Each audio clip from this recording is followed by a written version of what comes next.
Good. It's a hot day and I wish we have the plants around as well and solar power the school. My name is John. I'm very honored this afternoon to share with you some thoughts and insights, especially looking through the kind of projects, proposals and the thesis and even some of the findings that you have put forward. I was so excited because, I won't tell my age, but many years ago when I was a head of science and I was getting my schools to do life science competition projects and all, it was an uphill task, right? Getting students involved in doing projects, getting them to play with ideas. But as you heard, one of my personal passion is to help us to not just be good problem finders, problem solvers, but to push into a dimension of problem finding as a form of scientific and creative paradigm-shifting way or approach. And to me, this afternoon, I'm kind of excited because when I read your proposals, one of the things that excited me is the number of primary school and secondary school projects and the quality of projects that you present today really wow me. And because it is about you, I have just 2 alphabets for you. No PowerPoint slides, but just 2 alphabets. Can I first ask this question? How many of you have already received your IC? Can I show of hands? How many of you got an IC? Identity card. Oi, hello? You there? Okay, alright, I think about a third of you. And today I'm just gonna base on IC as a way to frame the way that we may look at the kind of projects that you have done. First, when we look at IC, it talks about your identity. And I want to invite you now, all of you, to reflect upon what you have done the past few weeks, the past few months on your project. While your research project has pushed and gave you new findings, how has that shifted your own scientific identity? How many of you found that you have learned something that is interesting enough to say, hey, I'm falling in love with science. There is something in research that excites me. No doubt, I think some of you struggled with finding the process easy to do. Perhaps some of you needed a bit more help from your teachers or from your science mentors, right? But the mentoring process, end of the day, is just to push you a step forward to say, what else can you do? And what might you want to do better? So, boys and girls, ladies and gentlemen, that scientific identity to me is important. Because if you today say you haven't learned anything and you are not getting more excited with science, I'm sad and sorry to tell you, perhaps you have just wasted your time just going through the motion. But I really doubt so. Because as I see your project titles and the kind of passion that you were sharing earlier, I can tell that you have put in a lot of hard work. So, folks, I, for me, stands for this. What are the insights that you have gleaned from your months of hard work? When I use the word insights, I am speaking to you about your new understanding. Your understanding between the cause and effect.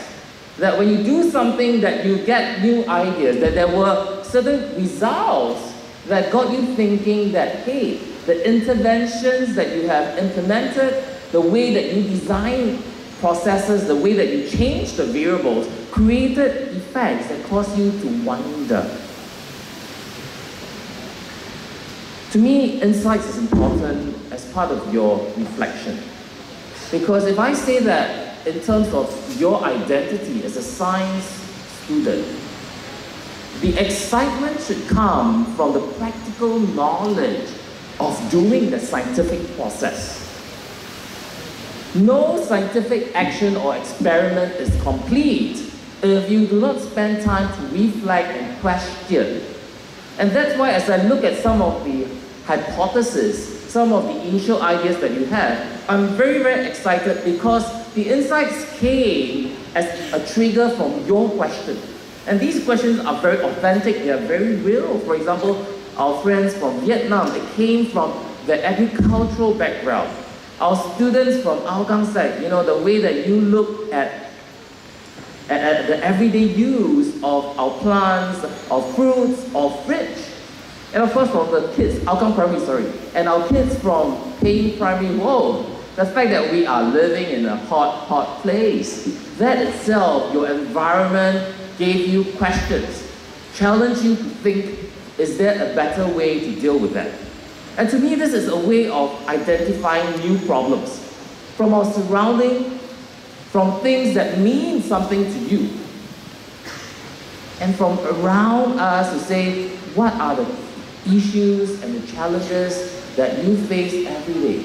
To me, insights come not just as a result of doing, but insights come as a result of you questioning and becoming deeply involved. There is an emotional part that drives your thinking process.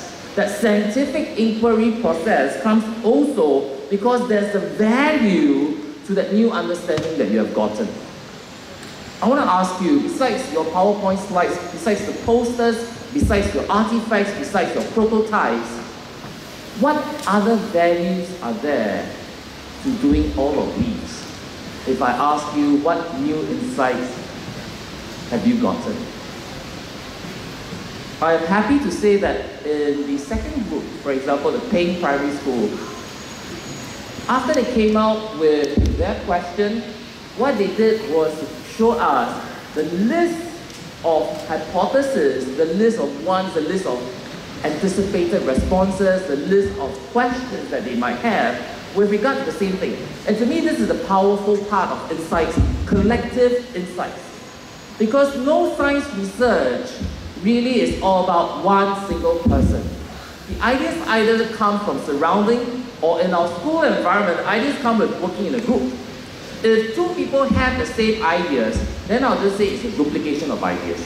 But the fact that you have differing views allow us to then challenge one another and to look for new understanding.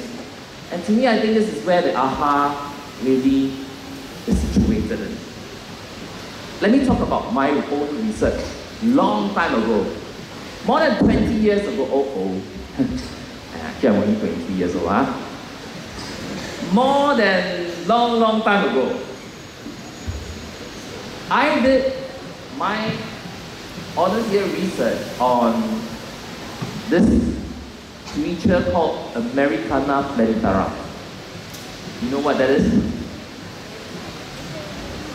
Wait. Katua! So today you can call me the Katua expert. Everywhere I go, if I bring my children along, if I see an American cockroach, I'll ask my children, first question, is that an American cockroach or a German cockroach? And by the way, there's no Singapore cockroach. Most of the cockroaches that we find in Singapore are either American or German cockroaches. Madagascar cockroaches are in the zoo. But my research was on garlic toxicity. And yes, garlic itself does help to kill, but you need a large concentration of that. But that was my main research thesis. But ladies and gentlemen, what was exciting was the process of going through the methodology. So every week, I would go down into manhole. You know what manhole is? You know what manhole is? Manhole around Buona Vista and Holland Village. I'll go inside the manhole, put my traps, and catch cockroaches by the hundreds and thousands. In fact, people were so scared of me that every night after I finished my collection, right, if I walk past them, they would call me the Katua man, because they would see me carrying buckets of cockroaches, very evident of it. But while I experimented changing the variable of concentration of the garlic oil, but as I go through the process, what excited me even more was something that I didn't plan for. And I'm asking you now, as a science investigator, As a science student, when you did your experiment, what other things excited you? There was something that excited me. I brought fermented drinks down into the manhole because I spent hours touching them. And one early morning, 2 a.m., I accidentally spilled my fermented drink. And lo and behold, I suddenly realized within the short span of 1 hour, suddenly that particular bucket that I was trapping cockroaches had a lot more cockroaches attracted into the bucket as compared to my 4 other buckets.